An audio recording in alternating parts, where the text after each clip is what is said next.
திருப்பத்தூர் மாவட்டம் வாணியம்பாடி வட்டம் அம்பலூர் கிராமத்தில் காணும் பொங்கலை முன்னிட்டு ஏடி சுப்பிரமணி ஊர் மணியக்காரர் குடும்பத்தினர், தண்டபாணி, சண்முகசுந்தரம், மோகன், PRO குடும்பத்தினர் சார்பில் பிள்ளையார் எருது கிராம தேவதைகளை வணங்கி விடப்பட்டது.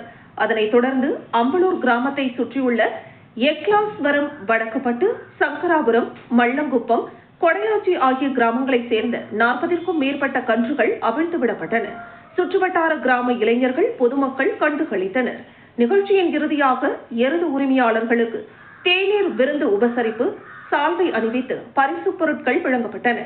இந்த நிகழ்ச்சியில் முன்னாள் கூட்டுறவு சர்க்கரை ஆலை தலைவர் ராஜேந்திரன், ஊராட்சி மன்ற தலைவர்கள் முருகேசன், மோகன்வேல், முன்னாள் மாவட்ட கவுன்சிலர் சதீஷ்குமார், முன்னாள் ஊராட்சி மன்ற தலைவர் முனியப்பன் மற்றும் அம்பலூர் கிராமத்தை சார்ந்த ஊர் நாட்டாமை விஜயன், ஜனார்தனன் ஆசிரியர், தினகரன் ஒப்பந்ததாரர், தேவேந்திரன், சேரலாதன், குமரேசன், தண்டபாணி, சண்முகசுந்தரம், மஞ்சுநாதன், பாலாஜி, பாரிவள்ளல், கங்காதரன் ஏபி, கார்த்திகேயன், சதீஷ்குமார், பாபு, கிச்சா, ரமேஷ், தாதன் பரம்பரை சார்பாக நடராஜன், AK பிரேம்நாத் ஆடிட்டர், வடிவேல், பார்த்திபன் மளிகை கடை, கர்ணன் மெடிக்கல், கண்ணன் சாமியார், அம்பலூர் விநாயகர் கோவில் காலனி மற்றும் செந்தமிழ் நகர் நாட்டாமைகள் உள்ளிட்டோர் பெரும் திரளாக கலந்து கொண்டனர்.